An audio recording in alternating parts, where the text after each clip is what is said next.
Good morning. Hope you're having an awesome morning so far. If you're not, stick around because we can change that for you. We can so. Today the show is called Mornings with Luann and Jimmy Rogers. Jimmy Rogers? It's Name Yourself Day. Why are you naming yourself Jimmy Rogers? Because that was my invisible friend, so I figured I'd just pay a tribute to him. It's Name Yourself Day, everybody. You can call yourself whatever you want today. Just don't call yourself late for dinner.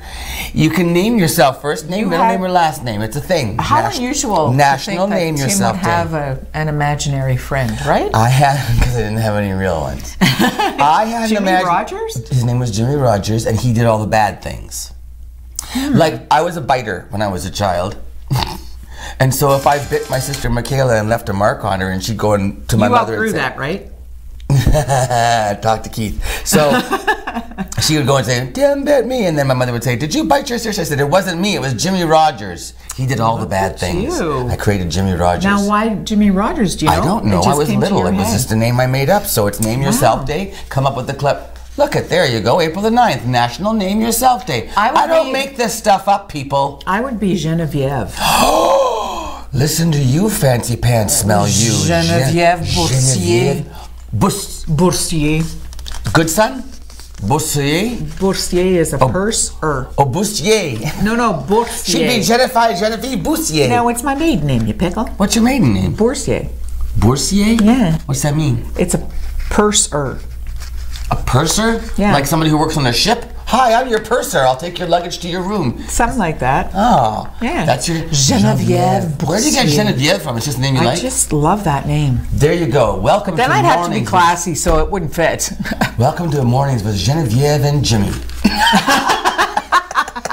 For sure, eh? That doesn't go. Okay. Do you tell us a story today about tailgate parties? Yes, I did that yesterday, actually. Luann, what is this man doing? Why is that? He's encouraging alcohol and vehicles. Isn't he? Yeah, but they've been doing it in the States for years. So what? They're in a contained area. You have to have regulations. They've also been sleeping with their cousins in the States for years, but I don't advocate that. I had nothing to do with that comment. Well, have you been to Georgia? Anyway, I'm just... Look, what are you going to do, sue me? Yeah.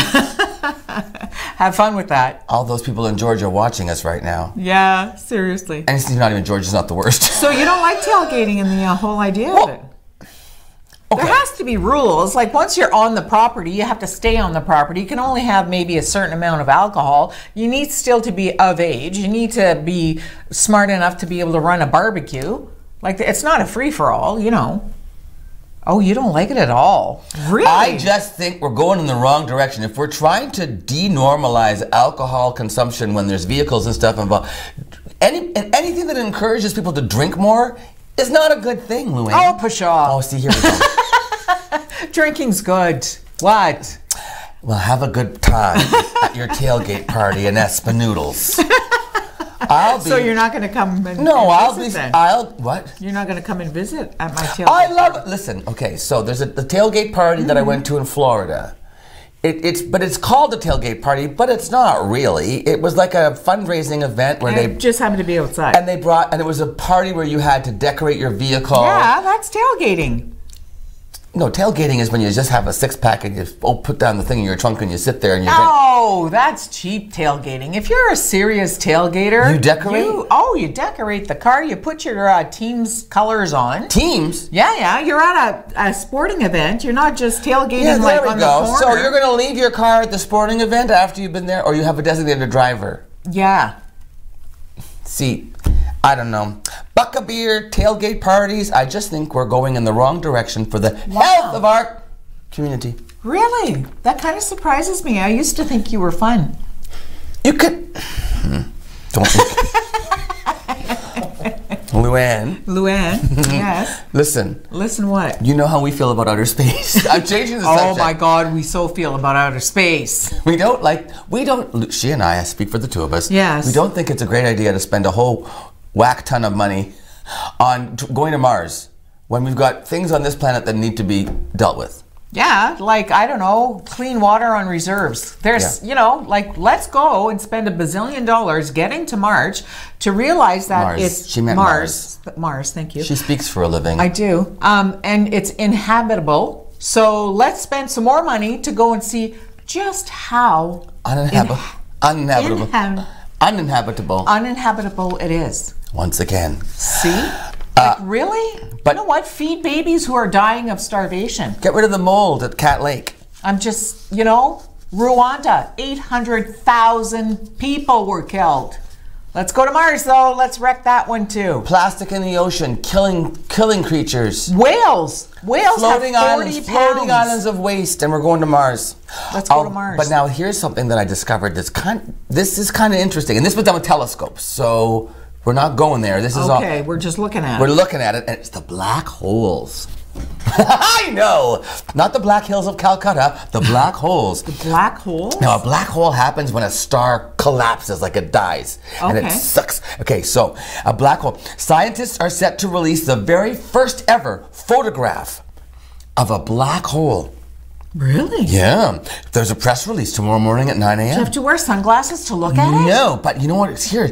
They call them celestial monsters with gravitational fields so intense no light or matter can escape. Yeah. Could you be more dramatic? The black holes. Look, that's a picture, but that's not a real black hole because we haven't seen one yet. That's like a drawing. A black hole's event horizon, that's like the entry to the black hole. Yes. It's one of the most violent places in the universe. How do we know It's that? the point of no return beyond which anything, not stars, not planets can get sucked into a black hole. You're scaring Gas, dust, me. all forms of electronic, magnetic radiation, including light, get sucked into the black hole, Luann. Really? Yes. So you don't want to be walking around there. Do you know how That's a close bad the neighborhood. nearest black hole is to us? 26,000 light years. Now, a light year is how far light can travel in 1 year. Okay. Light can travel 9.5 trillion kilometers in 1 year. Good Lord. So multiply So we don't have to 9.5 be worried trillion about kilometers by 26,000 light years, and that's how far the black hole is away. So it's not one of those potholes. No, we're into. safe. We're Okay, safe. we're good. But then I Far enough started away. thinking. Okay, so everything gets sucked in, Right. never to be seen from again. Let's put people in there. No, well, first of all, I thought garbage, but good for you. Could you not fill a spaceship full of garbage and Right? just send it to the black hole? It gets sucked away, never to be seen I again. believe that would be money well spent. And then you do another one with Ford and Trump. That's who I was thinking of, just so you know. So it's when stars collapse. That's when you create a black hole. Like Felicity Huffman, there's a black hole now because she's pled guilty. Yes. Stars collapsed. You know what? It's crazy because in all of those... I almost drank your coffee. Don't even touch it. Those sci-fi movies Yeah. and shows and stuff, Yeah. they talk a lot about the black Black hole. holes. And once you, like on Star Trek, once you go in there, man, it's You like know, you don't even coming- know what's on the other side. I don't. It's like coming to work here every day. We don't know what is going to we don't be know what's on happening. the other side. We have no idea. We have no idea. We're hoping both of you are watching this morning. There's 8 people watching us. There's 8 now. Awesome. Remember, you have a cousin. Oh, yes, I do, Nikki. Hi, Nikki. Scarlett? Felicity Huffman. Yes, Felicity Huffman. Pled. Yeah, she Stars collapsed. Yeah, collapsing. So 13, she's in a her black and hole. 13 others. She's in a black hole. There's now a black hole in Hollywood where Felicity Huffman used to be. Plea agreement. She's bummed. She's Guilty. really, yeah. Did you read her statement? She apologized to her daughter, to the education system, to people who work really hard to get to the education system. To her gardener. She just apologized to everybody. You know, the guy who does her nails. She apologized. I'm so sorry. Very I'm sorry. She's disappointed you. No more French tips for me. Yeah, no more for you. The people who are, like, what do you call that? They don't call them crown attorneys in the States. The prosecutors, let's call them that. The prosecutors are saying low end for her plea, like 4 to 6 months in jail. I know, that could be scary. Her defense is saying 0 to 6 months. I'm thinking that's- They said 4 to 10 months, and her lawyer said 0 to 6. You know what? Honestly, I find that excessive. You? Well, I find it excessive when you look at the scale of what she did. She did $15,000 for ACT scores. SAT? SAT. SAT scores. Other people in that same, of the 13 that were charged, or the 14 that pled out, The high end was $600,000. Imagine. So to me, it needs to match. I think.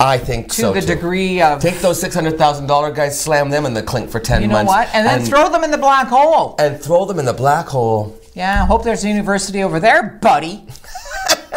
$600,000 to pretend your daughter was a polo player. Water polo and basketball. Or had a brain. No, water polo and tennis were the two. And had a brain. And had a brain. I'll pay $600,000 to pretend I have a brain. Hey, it's not just Name Yourself Day. It's also, this is National Dental Hygienist Week. And Diane Costello's going to join me again at a time that's also Oral Health Month. So it's all about... Terrific. It's all about our chicklets. Yeah, and then a really cool interview with a dog.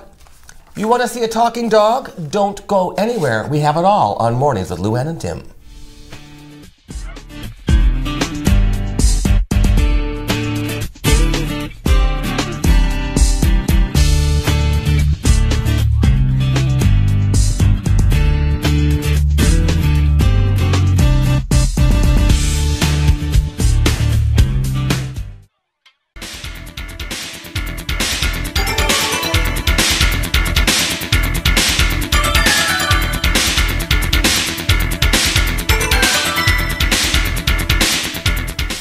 Welcome back to Mornings with Luann and Tim. Back in January, my guest on the show was Ellen McDougall, and Ellen was visiting us to tell us about running in the Boston Marathon. That's coming up just later this month. Ellen is running on behalf of the YMCA Strong Kids Foundation. The way this all happened was Ellen works with Manulife Securities, and Manulife Securities and John Hancock put what's called a charity bib in for the Boston Marathon, which means they find someone to run on behalf of John Howard and Manulife Securities to raise money for the charity of their choice. So this year they chose Ellen. She only found out in November she was going to do this Boston Marathon. She's not a long distance runner. She's been training ever since. She chose Strong Kids Foundation as her charity. All the money that she raises is staying locally. And her original goal was $5,000. When she was on the show with us in January, she was over $2,000. I got an update from Ellen. She surpassed her $5,000 goal. She was at $6,750. So she raised her new goal to $7,500. Now, we wanted to get an update from Ellen, but there's one thing that Ellen's been doing as part of her training. She's been running with her own dog, Rio, the Portuguese water dog.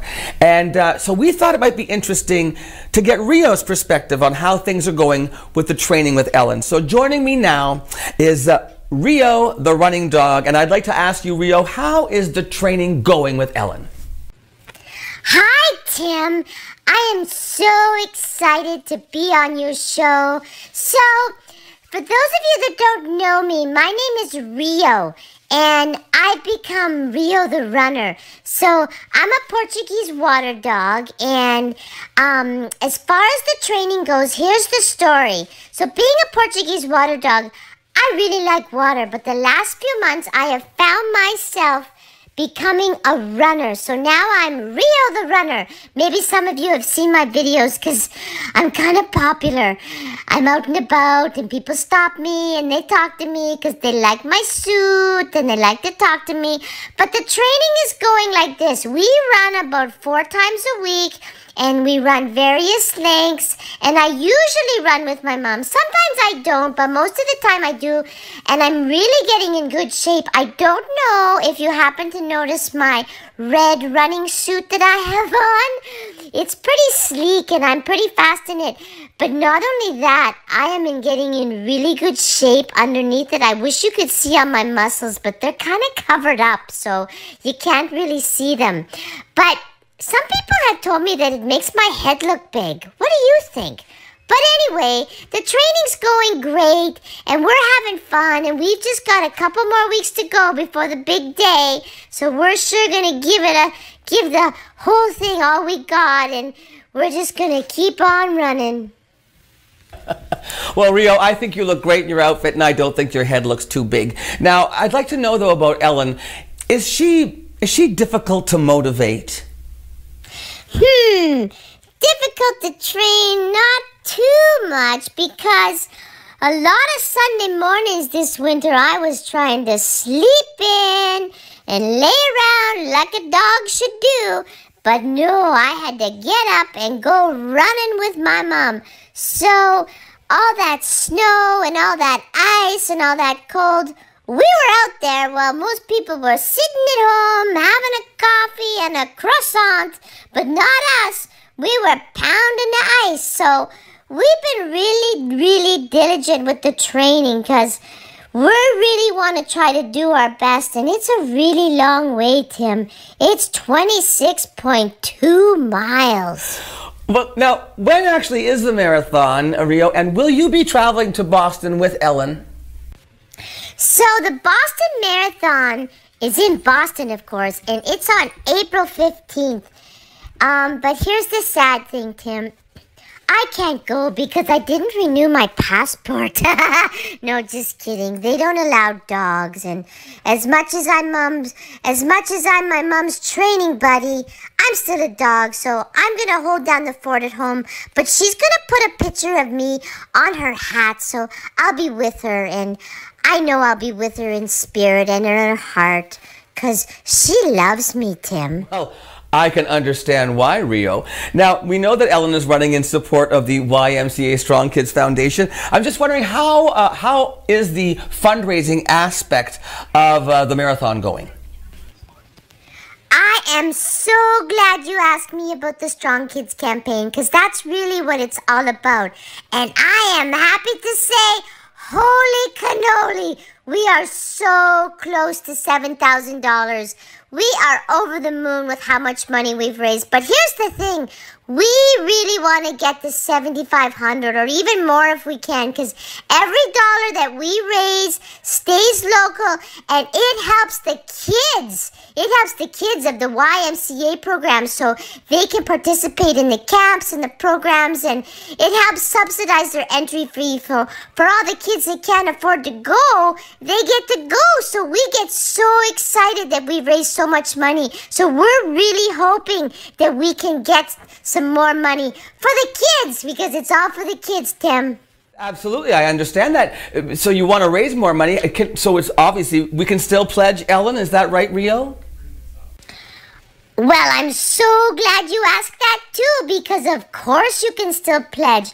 The easiest way to get to the link is to go to my mom's webpage, which is ejmfinancial.ca. That's ejmfinancial.ca. And the link to the CrowdRise page for the Strong Kids is right on the home page. You just click on the donate button, put your information in, receipt in your mailbox. It's easy peasy lemon squeezy, and I really hope you can do it. Well, sure. I'm sure that everyone is very motivated now you motivate Ellen to run, and you motivate people to donate. And I have to say that you've become somewhat of a social media celebrity here in Sault Ste. Marie. I'm wondering, Rio, has all of this attention changed your life at all? It's funny you should say that, Tim. A lot of people have seen my videos and seen me around town because we kind of run everywhere. But here's the thing. I think a lot of people have donated because they've seen my videos. So sometimes I do get recognized, so I put on a little disguise like I have on right now, and I kind of slip amongst the crowds, and not too many people notice. But, I'm pretty low-key about it, but it's kind of fun. Well, thank you again, Rio. Ladies and gentlemen, once again, that was Rio the runner talking about his partner, Ellen McDougall, who's running in the Boston Marathon, coming up, and you can still pledge Ellen and raise money for the YMCA Strong Kids campaign. We'll be back with more Mornings with Luann and Tim in a brief moment.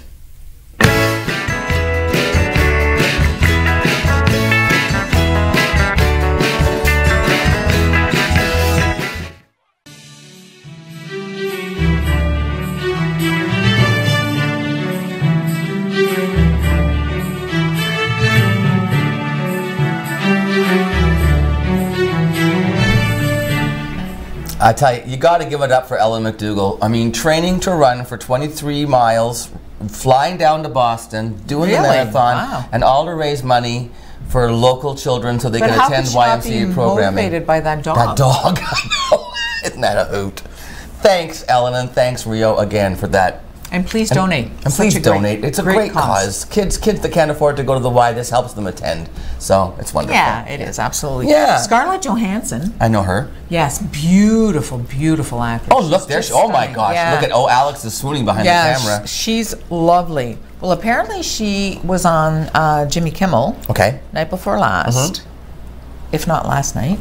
And she had to be escorted to the police station once she left the studios. Why? Because she wasn't driving, but she was in a vehicle, and the paparazzi were chasing her, and she was very nervous about how they were driving behind her, and she was it was scaring her, and it was concerning her that they would cause an accident. So she was escorted to the police station, and then finally everything calmed down a little bit, and she made her Why way are they home. after her so much? What's going on in her life? I don't know. Just one of those She's things? gorgeous. Maybe that's why. I don't know. Oh, see, that whole Princess Diana thing was probably... Yeah, you know what? It's got to be They got out scary. of control. Yeah, absolutely. It's hard being famous, isn't it, Lou? I would know. One of your favorites, Taylor Swift. I know you love how she sings, but she has donated... Oh, she's a nice lady. Yes. I won't say anything bad about the person. Nearly a year's worth of her operating costs for, being Taylor Swift costs you money. She's donating it to Tennessee, the Tennessee Equality Project, because they fight anti-LGBTQ bills. Yay, Taylor Swift. Yeah, she's donating $113,000. Oh, that's nice of her. There she is. See, and you're so cruel to her. No, I'm not cruel to her. Yeah, you are. I don't like her voice. That's all I've said. That's cruel. That's what she does for a living. That's a cruel thing to say to her. It's not cruel, it's honest. I can have my opinion. so highly of you. She does. Well, that's because I'm a good singer and I do my job well. She's lovely. She is. She's I just a doll. don't care for the voice is all. You're allowed. Katy Perry, I don't care for the voice. You know these no things. way. A little fake. Katy Perry just yells. Yeah. Britney Spears. Nope. Don't care for the voice. Yeah, I can see, where your opinion comes from. Thank you. Yeah. Like Kelly Clarkson? My Celine word. Dion. Yeah. She's maybe a little too much sometimes, but the instrument Underwood? itself. Carrie Underwood. Oh, These my are voices word. that Pat Benatar on American Idol. Can you even? But you haven't seen her. No. Holy! I don't know how old would you guess Pat Benatar is She's now? got to be 62, 63. Oh, I think even higher. Oh, yeah? Well, they're 40 years together in the business, her and her husband, partner, whatever, right? Wow, 40 years yeah. together. So, yeah, late 60s, I would say. Anyway, she's one of the mentors in American Idol, and so they would do celebrity duets. So a couple of the performers got to duet with Pat. But that's an older photo of her. She's blonde now. She looks amazing. And when she opened her mouth to sing "The Invincible Winner," you know that song? Yeah. No, no, no, no. Heartbreaker. Yeah. Like even Lionel Richie went, whoa. Okay, this is the real deal. Really? This is an icon. This is a rock legend voice. She sounds as good as she ever did. Isn't that awesome? And they're going on tour. Pat and her partner. Yes, I forget his name. imagine. I'd retire. I'm Nope. thinking, I'd going back retire. on the road. Yeah. Boy, Yeah. it's in your blood, though, I imagine. Now, and right? I remember hearing about Pat Benatar that one of the reasons why she sang rock and can still sing is because she trained classically. So she took voice lessons, opera, all that kind of stuff. She didn't abuse her She knew how to use the instrument, and that's why she can rock it out for 40-odd years, and still, it's important. Because there are singers you think when they're starting out and they're young, you think, boy, in 10 years, that gonna last? What are they going to sound like? Hey, look at Whitney Houston. Right? Yeah. Poor Although I thing. swear that voice would have lasted if she hadn't gotten into the whack stuff. Yeah. Crack I his think back. so. Yeah. Doing her anyway. Yeah, for sure. Yeah. We have news coming up next, so please stay tuned. All the information you need to know right after this.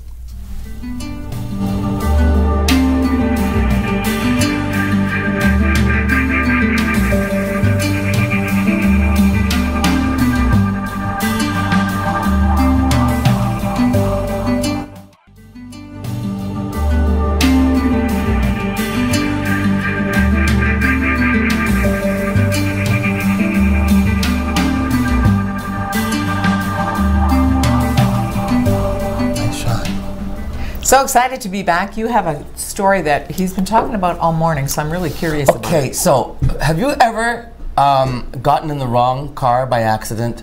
Yes. You have too. I have. So I did this, but here's what amazed me. I had used to have a black Pontiac Sunfire. A lot of them around at the time. And I was at Algoma University and I was leaving and I stuck the key in the door and the door opened. And I got in and I sat down in the driver's seat and I thought, oh. And I looked and I saw some like change in the cup in between the seats and stuff. And I don't do that. So I was like, why is there money in my, and then I look on the front seat and there was something on the front seat that didn't belong to me. And I was like, what is that? I'm in the wrong car. Yes, that's such a weird feeling. And I jumped out, and I didn't stick the key in the ignition. I didn't get that far. I was still amazed that I was actually in the wrong car, that my car opened the door, my key opened the door. Wow, that's scary. So then I find my car, and I'm like, oh, okay, I hope nobody saw me. So this is not an uncommon thing, but this part, this is hysterical. Kevin Friedman, he lives in Winnipeg, Manitoba. Back in 1998, he was 17 years old and he was a lifeguard at a pool. Hot summer day, and a month before this, he had hit a moose with his own car, of course, because it's Winnipeg and it's Canada and this stuff happens. So his car was out of commission.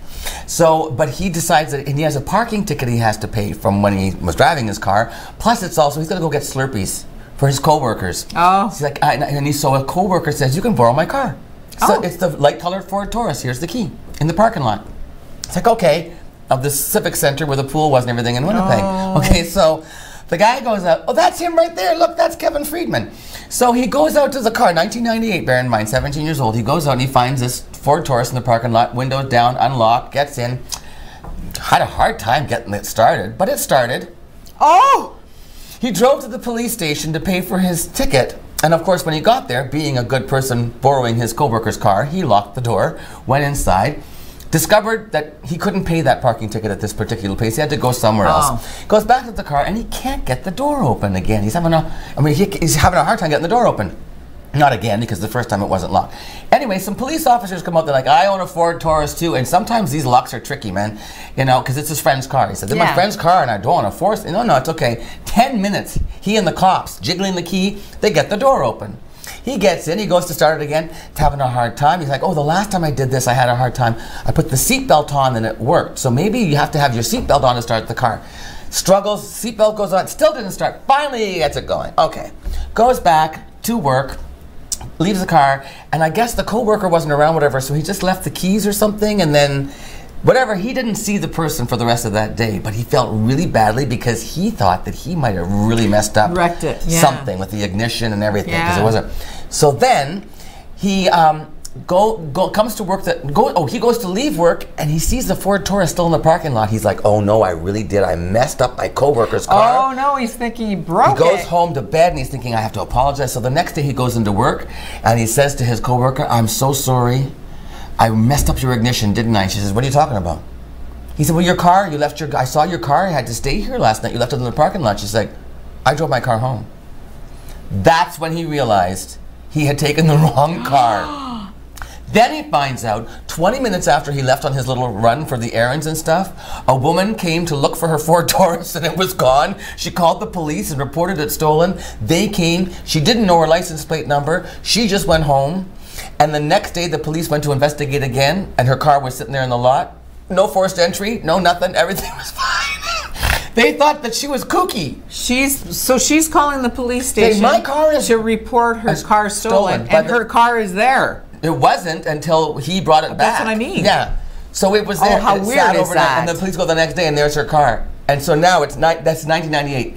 He's been telling the story for years, and finally his friends say, you should try to find that poor woman who called the police and said, my car is stolen. They go back and her car is sitting there. Yeah, no kidding. Isn't that wild? That's crazy. Imagine that. It's the weirdest feeling, though, if you've ever done it. It's the weirdest feeling, because all of a sudden you realize, oh, I'm in somebody else's car.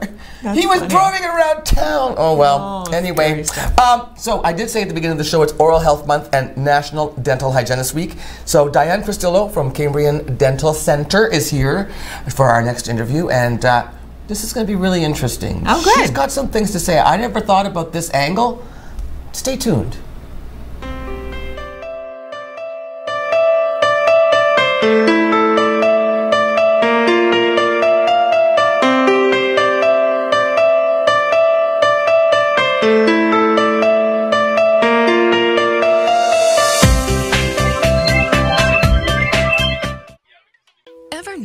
superheroes always wear a mask? Like this one? Able to care for teeth and gums, perform oral cancer screenings, assess blood pressure, and provide smoking cessation advice, all in a single appointment. Your dental hygienist is a healthcare superhero, helping prevent bad things from happening, like complications from diabetes, respiratory, and cardiovascular diseases, and more. Trust the person behind the mask. Make an appointment to see your dental hygienist today. These are the weirdest. Diane Cristillo, welcome. Thank you. Cristello. Thank you. I was wrong. Cristello. Like Jello. Like Jello. Diane, these are the glasses that you wear for certain procedures as a dental hygienist. By the way, happy National Dental Hygienist Week. And happy Oral Health Month. Am I looking at you funny right now? You wear these for certain procedures. When I'm working with patients, I wear them so I can see their small teeth and make them larger. You guys, you don't understand. I can't even imagine how long it would take me to work with these. It would take me a long time to become acclimatized and accustomed to that. Boy, oh boy. And these magnify it 2.5 times. Some of the dentists go up to 4 times. Tools of the trade, $1,500 for those glasses? Approximately. Yeah. Depends. And a hygienist has to purchase that themselves? If you want them, yes. Wow. Okay, so when I was talking about the intro to this what we're going to talk about today, the angle that you come to me with, and I love this, is about the actual job. Yes. Your actual job. Not about we'll talk a little bit about dental care, but it is about being a hygienist. And you said, do you want to know how to become a hygienist? Well, as a matter of fact, I do. I don't know anything about it. Tell me about your career. You have to finish high school, and then it's a 2 to 3 year program, and then you have to take a national test, practical and written test, and you have to become licensed. And you said now that hygienists have a college. Yes. Like a college of physicians, a college of nurses, there's a college of dental hygienists. That's correct. They're your regulatory board. That's right. And we have to complete a certain number of educational units every year to prove that we are still interested and we are still learning newer things in our field. And you said how many years is it that you went to school, you studied for?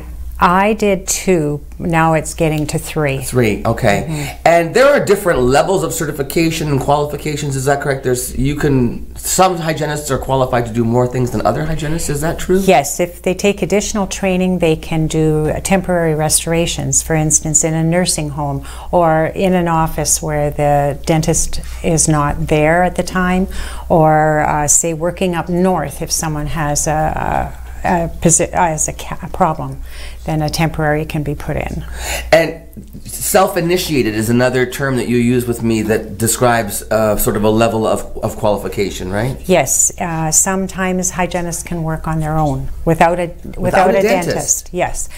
Like I couldn't do fillings or anything like that, but if the dentist isn't there, I could still work. I could go into a nursing home or into someone's home. I could go up north and work. Do cleanings and assist people with improving their oral health. Improving their oral health, education, all of that stuff. Mm-hmm. That's another area where hygienists work, is in the education field, right? Yes, and in research as well. Oh. Some work in orthodontist's office as well. Public health. Yes. There's all kinds of areas for someone who decides to become a dental hygienist. That's right. The other thing that you mentioned that I never thought about at all were the physical demands of the job. Yes. Working, it can be difficult on the neck, on the shoulders, on the back, so you have to know that and do something about it. Right. Yeah. So whether that is stretching, exercises, yoga, tai chi, chiropractor. Chiropractor. It's a lot of core strength because you're holding yourself in certain positions that aren't natural for the body to be in. You're contorting for a prolonged period of time. Exactly. Wearing the glasses and trying to maintain a good posture while you're working the patient in a good position is important as well. The role of the hygienist has changed over the years. I was telling you the story about when I went to see my dentist as a child. I remember basically there was a lady who worked with my dentist who handed him implements sort of thing, and I don't recall her ever doing too much. He'd say, I need this, I need that, and she was an assistant more than a hygienist, right? Yes, she was. And actually the first hygienists were trained in a garage in Connecticut. Come on. By Dr. Fons, or Fons, I'm not sure the pronunciation, and that was many years ago. Wow. So how long have you been practicing? 22 years. Congratulations. Thank you. You must love your work. I do. I love working with the patients. I love trying to help them to enjoy dentistry, to enjoy being there, to take better care of themselves, to try to take better care of themselves, improve a little bit every time. So you motivate people with education? I hope so. Yes. And then also you're talking about comfort, that you want people not to be afraid. Yes, and we want people to be able to be comfortable for eating, for smiling, for talking. Right. I remember one patient, he had a very long mustache, and all of a sudden he got things cleaned up and fixed up, and he shaved it off, and his wife said he was smiling all the time. It does make a big difference. Yeah, it does. To be able to smile again. Yeah. You were showing me some of this implant stuff, pretty interesting. This would absolutely help someone smile. How they actually put posts in and stuff. Yes, I don't know if they'll be able to see Oh, they can it. probably on this camera over here. What do you want? Oh! So this is a little bridge. So you mean these are fake teeth? Yes, and these were... And these are the posts? Yeah, the teeth are missing there, so they put a little screw in, and then they... So my purpose here would be education, to show people how this is done. And this is a way to actually improve someone's smile. But in order to avoid getting there in the first place, when you need to have those roots redone, and if your teeth have gotten rotten, what are some of the major causes of decay? Eating the wrong foods, like lots of sugar. Yes. Pops. Not taking care of the mouth. Not seeing a dentist or a hygienist. Is it still twice a year? Is that the recommended? It's all very personal. Okay. Because some people could see dentists or hygienists more often. Okay. Yeah. So what is this now? 300 different species of bacteria in the mouth. That's a terrifying statistic. Yes, and that means that there are billions in there. It's like washing your car, okay? Yeah. And then the next day it's dusty. It's the same thing with your mouth. You have bacteria in your mouth, and it starts to multiply. So you brush your teeth, you floss your teeth, you lower it. Next day it starts to build again. Well, if you don't do anything about it on a consistent basis, it's going to get thicker and be more destructive, because the bacteria leave acids on the teeth and cause problems. There's more bacteria on a mobile phone than on a toilet seat? Yeah. You're killing me with this, Diane. So a 10-second kiss can spread 80 million bacteria between mouths? So what are we supposed to be doing here?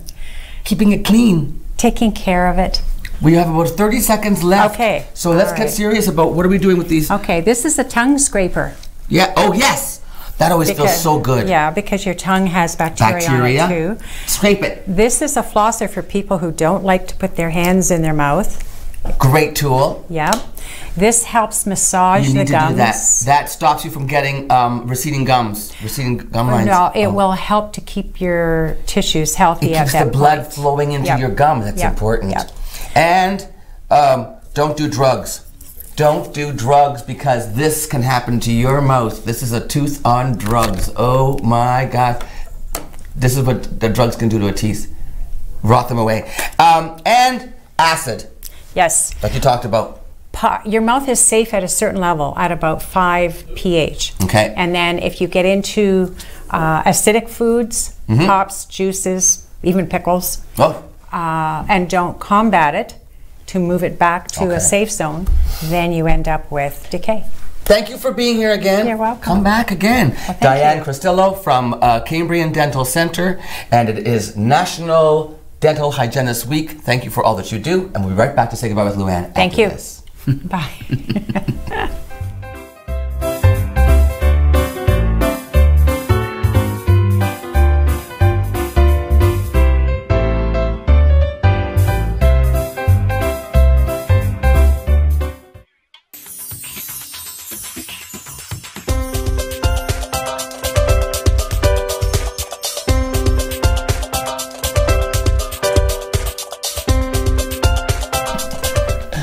A smile is a spit. Terrible thing to waste, Luann. You just saw your dentist yesterday. I did, yes. Replaced a crown. You know what? The gas, go gas. Go gas. Go gas or go home. Go gas, you look Oh great. my God, thank you. You're welcome. It was painless. You know what? They deserve so much credit. It's hard to hurt people day in and day out. Doesn't hurt. Right? She's wrong. It doesn't hurt. It doesn't at Dental all. health. Do it. Take care. We'll see you tomorrow on Mornings.